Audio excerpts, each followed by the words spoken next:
Joining us now, she's a multi-time All-American, of course, fresh off a great run leading Texas to the Women's College World Series and playing for the National Championship Series. I speak of Hailey Dolcini joining us here on In the Circle. How you doing, I guess? Are you getting rest? Yeah, I'm doing great. Just been relaxing these last few weeks, so it's been nice. I know it's only been a few weeks, but have you had a chance to reflect on the year at Texas? This turned into a pretty historical year for the program and for you. Yeah, I mean, it's just been crazy. I mean, I talk about it with my parents every now and then, just kind of like, can you believe that happened? My dad and I were talking about it last night. It's still so crazy to think like we're the first unseeded team to ever do it. And like we actually played for a national championship, and that's how I got to end my career. So it's just, I mean, everything came kind of full circle, and it was just an incredible experience. It was so dramatic too. You had ups and downs during the regular season, which has been well documented. Just describe the season as a whole for you. Now that when you think about it, with really the ups and downs, but yet it really seemed like it benefited you at the end there, all of you, because of all the adversity maybe you faced and the ups and downs. You peaked at the right time. Oh yeah, I mean, the whole year was a complete roller coaster. I mean, we didn't, I mean, we said it from the beginning. We knew, after the first Florida weekend, it was like, okay, we had a pretty decent weekend. We lost Florida Gulf Coast, need to clean that up. And then second weekend was just awful, for all of us involved, and like us seniors talking like, what is going on? We've got the talent. These scores they should not reflect the talent we have on this softball team. So like, what is the problem? And it was just, we were putting way too much pressure on ourselves.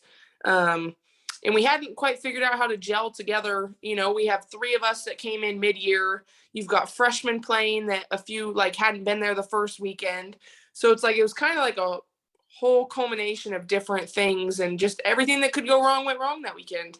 So then it was just kind of figuring out how to bounce back and enjoy the game. And, we went on the longest losing streak that Coach White had ever had. And was like, hey, how are we going to snap this? Because if we're not, we also might as well start having fun. So figuring out how to loosen up as a team, play hacky sack before the games, and just us seniors were like, we need to enjoy this last year. So we either we rewrite the script or figure something out. And so we started to finally play some better softball. And I think the biggest momentum shift for us was the LSU sweep. Why LSU? What was it about LSU that helped change the course of the year? The first game we shut them out, and then like for our team, I think it was like, okay, we've got two more games against them. Let's go win the series. And then it was like the next game we shut them out. And then it was like the third game, it was a doubleheader. It was the last game. And, we got behind, and it was like a seventh inning comeback. And it was another one of our walk-off wins, which was so much fun. And I think that showed the resiliency that our team had. And we ended up using that to, walk it off against Iowa State. And I think we had something crazy like 15 come from behind wins this year, which just speaks to who we were as a team, that we found our fight, we found that resiliency, and we just kind of carried our way through it. And it's how we worked through all the bumps in the road. How about you personally? When did you get comfortable? Because some of the you were adjusting to Texas. People like me have known you since Fresno State and what you're capable of. When did it get comfortable for you? And because I think towards the end we saw the Hailey Dolcini that I saw at Fresno State, and a lot of people saw. When did that click for you? When did you get comfortable? Yeah, I mean, my first weekend I was comfortable. I was soaked. Shut out Clemson, had like 12 strikeouts against FGCU, and I was feeling great. And then that second weekend, kind of we all fed off of each other's, like, almost, we all felt like we were on an island. And like for myself, I remember that second weekend, like, you're supposed to be some big time transfer and you can't figure out how to get the job done here. So it was hard. It was hard. And I know that Janae had felt the same way, and a lot of people felt the same way. Like, we're supposed to be these phenomenal athletes, and we are embarrassed of ourselves right now and like how we're playing the game. So then it took me some kind of digging a little deeper to figure out the mental side of how to get through that block. And I think that, it was after the weekend that we played Minnesota. So it might have been LSU. I can't really remember when things were, really clicked in a groove, but I think it was right around that time. And then just, wrote it out from there. And then all conference, I felt great. I think I had one little shaky outing against Iowa State, but we came back and, the offense did it, but still felt good throughout the rest of the season. Did you put too much pressure on yourself at the beginning? Absolutely. Absolutely. Especially being a fifth year and knowing it was my last year, took a big risk. And then it was like, okay, you've got to figure something out because this is not the way you're going to go out. Let's talk about that decision you made, because you had a great run at Fresno State. You won Pitcher of the Year in the Mountain West, won a conference title, really made a name for yourself, nearly knocked off UCLA. You make the decision to move on. And I've spoken to other players. Erin Edmondson, as a matter of fact, is one of them that she admitted they put a lot of pressure on herself when you enter the portal, knowing you have 1 year left. So just take me through your mindset. Once you made that decision, you get to the portal and that process, what it was like for you. Yeah, I mean, that process was crazy because the second I entered the portal and I was officially in there, I mean, my phone and computer was blowing up. I had other people that I've played for in the past that are like, these coaches have called me reaching out about you. And I mean, upwards, I think I had like 70 schools that had reached out. And like, to me, it was gratifying in the sense that it was some of these schools I never even dreamed I could play at. When I was younger, it was like, oh yeah, you have these big dreams. And then like, as I was playing and at Fresno State, I never would have thought I had the opportunity because I also had never intended on leaving that school. And so for me, taking that big leap and, loving Fresno and, wanting to move back there ultimately, for me, it was, where am I going to find somewhere I can A, compete for a national championship, and B, make an immediate impact? Because being it was my last year, I had said going into it, I don't need to go and, be Superwoman and pitch, all of these games. I'm like, I've experienced that. I'm like, even if I am the best number 2 a program has seen, but I can take us to a national championship, that was my mindset going in, is you can still earn a number 1 spot, but even if you're the number 2, then I'm going to be the best number 2 and ensure we don't lose that game. So then ultimately talking with Texas and the conversations there, it sounded like it was going to be a great fit for me. And to get to go out with Mary especially was just awesome because we became such good friends as well, and all the relationships with the other girls. And it's one of those things where that everything happens for a reason. No doubt. Mary Iacopo, you mentioned there, how important was she to the success, not only for you, but the whole staff in general? Because I feel like she kind of went under the radar at times this year, maybe not as appreciated. Obviously, and rightfully so, Janae Jefferson, 4-time All-American, gets a ton of attention, rightfully so. A lot of it. I feel like Iacopo is a big part of the success too, correct? Oh, yeah. I mean, in my opinion, I don't think catchers ever get the appreciation they deserve. Because without them back there, we're nothing. I mean, everyone wants to talk about how many pitches I threw during the postseason, but yet you don't hear about the fact that Mary caught every single pitch. Yeah. So it's one of those things too, where it's like, without her, we're literally nothing. I'm glad you brought up the whole, because you're right. That became a narrative, how many pitches you were throwing, and it became a big story. When can you throw and stuff. First of all, clear up. How close were you to 100%? Were you close to 100%? How did you feel during the postseason? I think it was like hard because at times, like the first Washington game, obviously I'm feeling 100%. We had some time since the Big 12 tournament. And then it was like the second Washington game, feeling pretty good. And then, we lose a close one, and then we were in the huddle. And for me, I'm like, dang, did I just blow that game? Did I blow our season? We've got to come back and beat them again. And he's like, you've got the ball again. And so for me, it was like, all right, like for me, it's now or never. I mean, either we go and take a chance, or I can try and write my own story and write our story. And so that was grueling, getting my arm worked on during the game. And I'd say I was probably like 50% that game. And then, we were excited because obviously super regionals, and we're like, okay, we played the last game, which means we should have a Friday start for a super. Well, of course not. So we Thursday start. So it was how quick can we get, recovered. And so Thursday, I only threw a few innings. And then Friday, I think, was like the most in pain I had felt was that whole Arkansas game. That was the worst it had been. And then kind of after that, World Series wise, I mean, it was one of those things where I had told everyone, I'm not going for strikeouts. I'm going for outs and like efficiency, because, it got to a point after UCLA where I was even a little surprised I'd made it 7 innings. But once again, that's because our offense gave that big of a cushion. But after that, it was just kind of like, hey, you're going to fight for each pitch for as long as you can. But it's just one of those things where you get a little bit of dead arm and you're trying, and, the ball's no longer coming at 65, 66. You're now at 61, 62. So just trying to do what you can with your spin and location and just trusting everybody else behind you. That's remarkable. Are you okay now? Are you going to be okay moving forward? Is that behind you? Oh yeah. No, I mean, I haven't even touched a softball since then. I'm still working out and stuff, just, for general, I don't know, figuring out what I'm doing. Retired now. No, that's fair. We just want to make sure you're healthy, you're good to go long term, because I know it was a grind. You carried the load at Fresno State. Did that help you get through that run, even if you weren't you weren't close to 100%? The fact that you've been used to carrying the load, did that make it easier in a way? Oh, 100%. Fresno State made me who I am.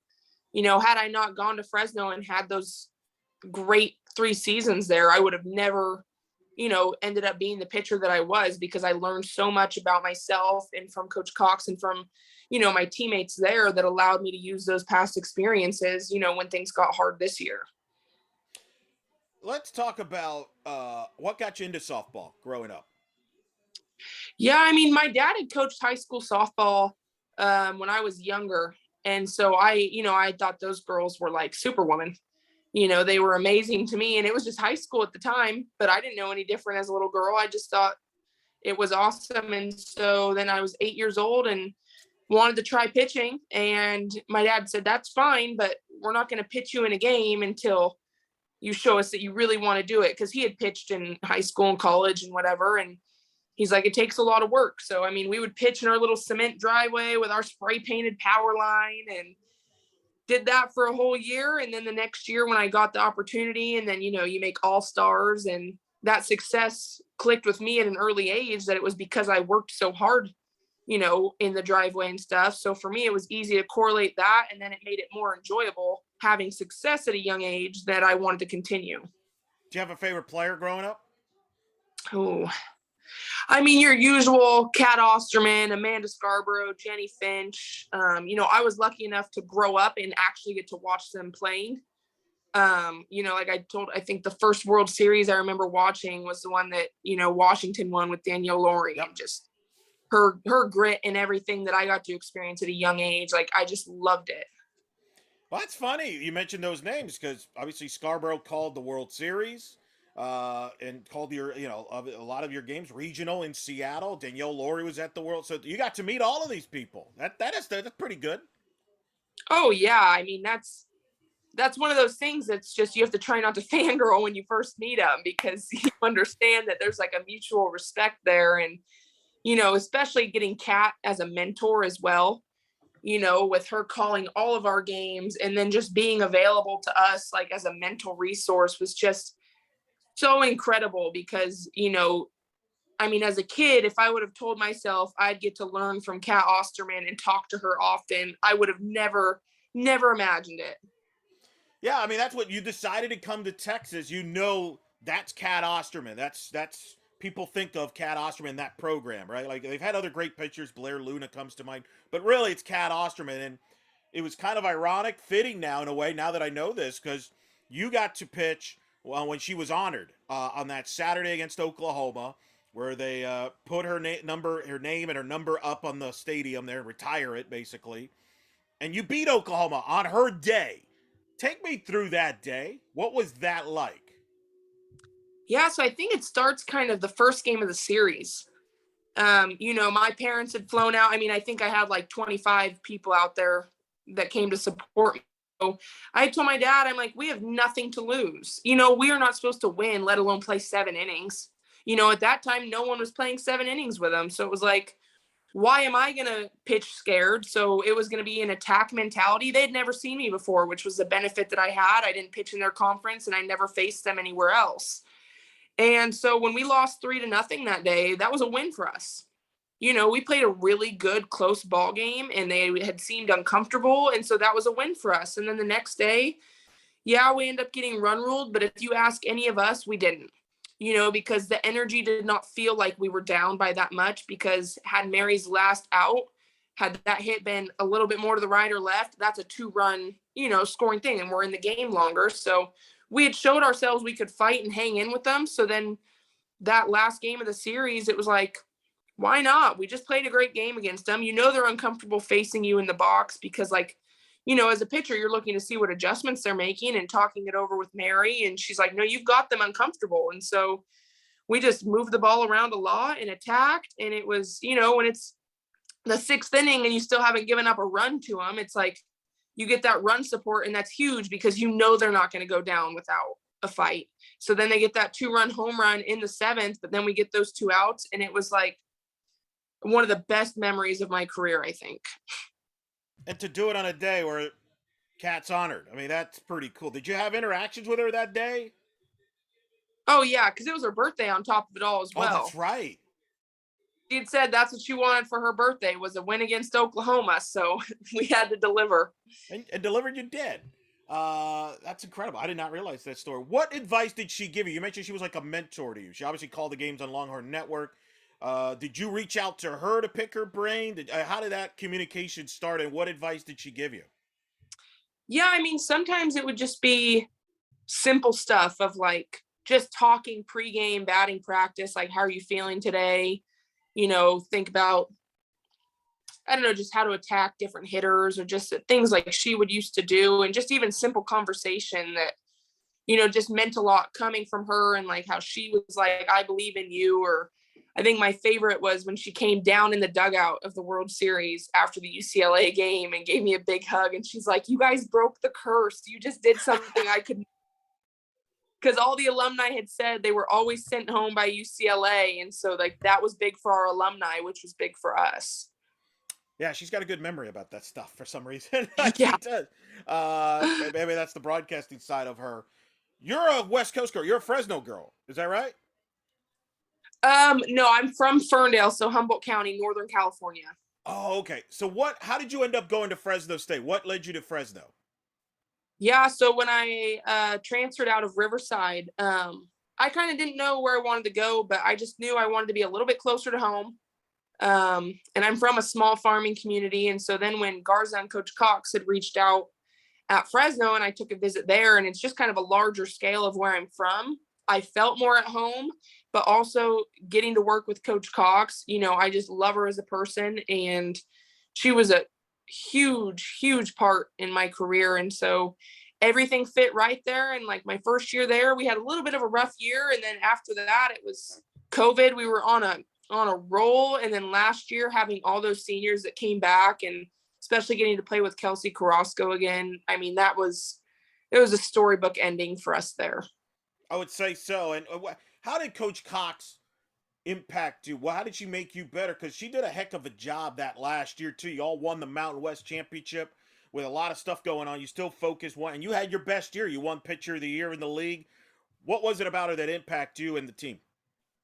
Yeah, I mean, she just always allowed me to pick her brain, and then she allowed me to have some say in, bullpens and stuff. So she would plan out these fantastic bullpens, and then it would be like, okay, here's your challenge. And then I'd be like, okay, what are we doing with this pitch or something? And she's like, well, what do you feel like you want to do? What do you feel like you need to work on? And we'll tailor it to you. And then she appreciated my work ethic, and I appreciated hers. And so then her trusting me and Kelsey as well to, at times call a different pitch, or let her know if we were seeing something different, and there's no hesitation on her part. Just like if she called something, there wasn't really any hesitation on ours. And so we had great open communication in between every inning, in her office, breaking down film together. So I think just she allowed me to play a huge role in it as well, and like learn from her in that aspect, which was huge for me. We're speaking with Hailey Dolcini here on In the Circle. All right, so let's fast forward to Selection Sunday this year. You're all sitting together. What was going through your mindset? You had just lost to Oklahoma State, Big 12 semifinals. You're in the mix to hose, but you don't know what was the team's mindset going into it? Because obviously everybody saw the reaction. You were obviously disappointed you weren't hosting. But just take me through that, because I think obviously, as it turns out, I think it might have been the best thing that happened to your team because it looked like your team had a chip on the shoulder and refocused when you went to Seattle, from afar at least. That was my point of view. Oh yeah, and I think like we talk about one of the biggest misconceptions is that we were mad we didn't host because like we were more shocked in the sense like they were sending us all the way to the West Coast because we're like, oh my god, like we did not expect to go to Seattle out of all places. But I mean, after we lost to Baylor, that god awful loss, I mean, there was like Mary and I were like, there's no way we're hosting. We have not played consistent enough softball to earn a host. And if we did, the chances of us being the 16 seed were very high. And so for us, we're like, okay, you want to host a regional and then get sent to Oklahoma? I mean, it is what it is, but we would have rather not done that. And we're glad we got the path we did because when we saw it line up how it was, we had not played either Washington or Arkansas during the year. So we had never seen them. They had never seen us. And we had the chip on our shoulder and we knew we had the best shot of getting to the World Series, out of anyone else's path there. So we were stoked once we sat down and talked about it. I really appreciate your honesty there because I was told, I heard a lot of people that reached out to me what you said. A lot of people didn't want to be the 16th host if that meant being the 16th seed and being paired up to go to Norman against Oklahoma. That they would have had a better shot. They rather not host and maybe go in a different route. And I will agree, and I'm glad to hear that you and Mary, you all kind of had a sense of what things were going on because the fans didn't know that, some of the media didn't know that, and I kind of agreed with you. You kind of were limping in towards the finish line. It wasn't as crisp as you would have liked. You mentioned that Baylor game, for example. And I always worry about these selection shows, about the players, how they feel. Because you're right, the camera doesn't do it justice because they get that initial reaction and we were trying to read into like, oh, they were shocked or whatever. And you're like you said, it's not that you were, you were just surprised you're going to Seattle. It doesn't mean that you were mad or whatever. But unfortunately, there's like that instant shot on TV that they grab, and that's it. That's the lasting image. So I'm happy that you as players weren't affected from the standpoint of, oh, we were devastated. Because I've heard that from other schools in the past where they're expecting to host and then they're shocked that they're not, and it affects them. Like they felt they was a disappointment. So was there any meetings, talks after that selection show? Did anybody have to say anything? Oh yeah, Coach White had got up and said, this is huge for us. We're the most dangerous team. And people kept talking about it on social media because he said, right now, I'm telling you guys, nobody wanted to see you in their regional because we could go in somewhere and shake things up exactly how we did. And so after that first weekend, proving everybody wrong, then it was like, you guys really are the most dangerous team. And we believed it. And then we went into that super, lost that first game. And then we're like, hey, you're playing for your seniors' careers on the line and for a chance at going to Oklahoma City. And so we just fought. We fought together and we found a way, and we're so grateful. Yeah. And I mean, what a road to go to Seattle, beat Gabby Plain, beat Washington starting there, beat Arkansas, won the regular season and the tournament title. And then you start out beating UCLA. I mean, that's a heck of a run there. Pretty good places, first of all, also to visit, by the way. Seattle, I mean, not bad in Fayetteville. But what was it like to play in those atmospheres? Oh, yeah. No, some of us West Coast girls were stoked that we got to go to Seattle because it was so much easier for our parents to get there than it had been to get to Texas and stuff. So the weather was amazing. Their fans were something. But it was a fun environment to play in, and especially when you go in and you're kind of the underdogs and you win it all.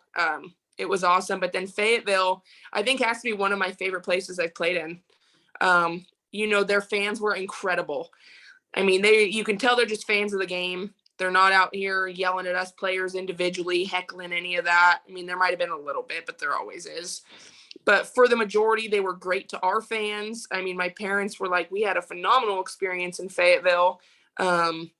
Beautiful stadium and packed with, 4,000 people. So it was just incredible for the sport as well that their fans showed out like that. So it was an amazing experience. Describe the moment you first stepped on the field in Oklahoma City. This was your goal. This was the dream. This was why you came. What was that like?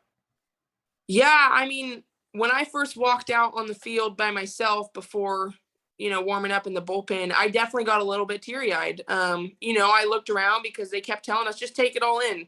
Not many people get to say they've played here on this stage, and especially with the way the sport is growing, and you see these little girls that are yelling your name, and it's just, it's so full circle, and you're just so appreciative of the sport and everything it's done for you. And so it was a little emotional, and then it was like, okay, snap out of it. Like, you've got a game to play. And the first inning was definitely first inning jitters, a little more than normal maybe. But then after that, just getting comfortable with it and enjoying every moment. And so that was huge for us. You beat UCLA right off the bat. You get to face Oklahoma. You play on ABC. Was that a big deal for the players? Were you aware how big that was to be on ABC as versus cable, to be on free television, which, has only started just now in softball, first time ever at the World Series?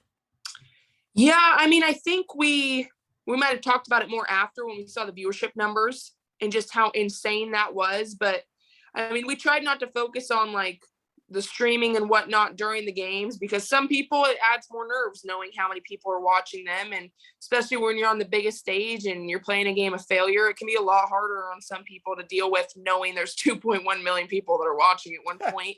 Yeah. But for the sport, it's just incredible how far it's come, and that we're actually getting the attention the sport and us women deserve. You lose the Oklahoma game, so now your career's done. One more loss, again, your back's against the wall again. You beat Arizona, and then you play Oklahoma State twice, a team that's had Texas's number, which I'm sure you heard about, including the regular season. You lost some tough one-run games to them. But Estelle Check pitches a masterful game that first game, starts the second game, but you come in relief and you all pull out a great comeback. Take me through that 2-day period there to pull off, because especially that last Oklahoma State game is one that Longhorn fans aren't going to forget anytime soon.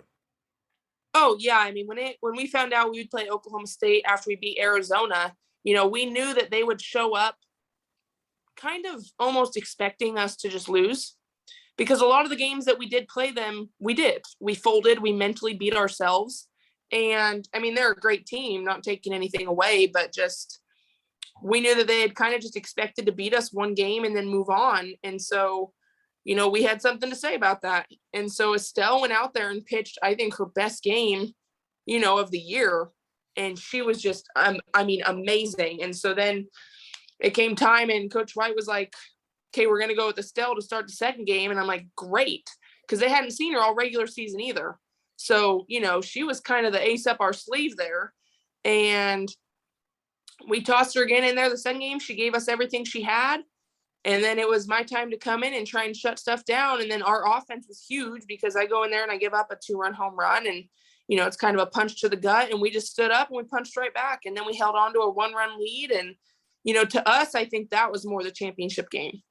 It had that feel, the pride and the sense of knowing that, because I can't even remember, but I know this year we went 0-4 against them. And I know last year they had struggled against Oklahoma State as well. So to finally get that, almost revenge, and on the biggest stage to go play for a national championship, I think meant even more. Especially for the returners, right? Because Oklahoma State beat them in the Super Region on a 3-game tight series. So that had to mean a lot for the group that was coming back. And players like Janae Jefferson. What was it like to have Janae Jefferson playing behind you? Oh yeah, she'll go down as one of the best athletes I ever played with. Just her ability and her softball IQ to read hitters and their swings and know where to be. I will always look back on that Arkansas play where it was a 21 pitch at bat. She came up to me, said, throw her something outside and I'll be up the middle. Like, as a second baseman, to have the intuition that if it's outside, they are going to pull it up the middle because of how their swing has been, instead of some people might cheat more towards first base, knowing it's outside if they'll go with it. But she put everything all out on the line, every play she made. And just some of those plays she did make were game-changing plays. The diving catch when Sophia was pitching back into right field. You do not see that every day at this level. 2 quick things, and we'll let you go, because I know you're busy, and I appreciate you taking the time. We talked about you entering the transfer portal and that experience. What advice would you give student athletes in the future that enter the portal? Because that's a hot topic during this time of year. What advice would you give them, and overall thoughts on the portal? Yeah, I actually had someone ask me this the other day.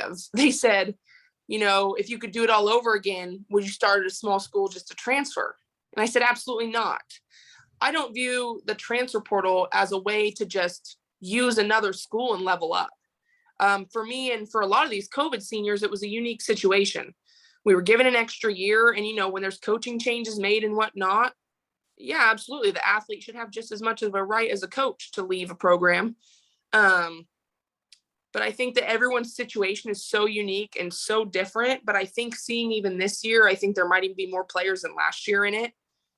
I think it's a tricky thing because you're risking not getting picked up when you go in there if you potentially don't have fantastic numbers or played all the time. So that's the risk you're willing to take. But at the same time, I think it is good that we have that outlet as athletes, especially with the struggles of mental health that we've seen in college sports and at this level, that I do think it's necessary for some athletes to go find their happiness, whether it be somewhere closer to home, whether it just be it wasn't the right fit for them. Because my class, and I think the class below me, we were also part of the classes that people were committing in 8th grade. So when you're 13 and 14 years old and you're committing to a university and to a program, and then you're 5 years later you just played there, maybe it's not what you want anymore. And I think that's okay, because that's why I think the rule that they can't commit till their junior year, I think that's one of the best things that's happened to the sport, because kids can grow up a little bit. There's not as much stress on 13-year-old kids just trying to play a game. Well said. And I think coaches, there's coaching changes all the time. There was at Fresno State. Why can't the player leave in that regard? Because, you didn't play for whoever the new coach is and things like that. It's nothing against the new coach. It's just, hey, you just want to do something different. And you got your degree, by the way, at Fresno. I think that's something also I think a lot of people kind of lose track of that, hey, you got an opportunity to go get a, grad degree somewhere else and try some of the new experience. So, I think there's those conversations will continue to go on and on beyond above us, moving forward. Last thing, what's next for you? What can people expect from you as far as what's next, if anything? Yeah, as of right now, I'll head back to Austin in the fall and I'll finish up my master's degree in GA for the softball team. So, I'm kind of that in between stage of, it'll give me a year to kind of figure out, do I love coaching? Do I want to pursue coaching, or is there something else I want to pursue? So I think I'm grateful for this next year because, some student athletes, they graduate and you're thrown right into the real world. And I'm telling you, I'm not ready for that. So this next year will be a great little year for me to learn a little bit more about myself outside of the student athlete role and still be part of softball. So it'll be nice to stay close to the game. But yeah, I'm excited for what everything has in store. No one's ever ready to grow up from that. Trust me. So take your time. Take your time. That's pretty cool too. You get to now learn from Coach White from a coaching side too. That's got to help too from that standpoint. Oh yeah, just all the experiences I'll get this next year of things that, as an athlete, I'm sure I haven't seen that side of it. There's a lot that goes on the coaching side that us student athletes have no clue about. So I'm excited to learn about that stuff as well. Well, I'm happy to hear you're still going to be involved in softball. I'm happy to hear you'll still be around the program at Texas. Thanks so much for doing this. Congratulations. I mean, what a great year. What a career you had. Thank you. And appreciate you doing this and taking the time, and hope to run into you and talk to you soon. Thank you. I appreciate it.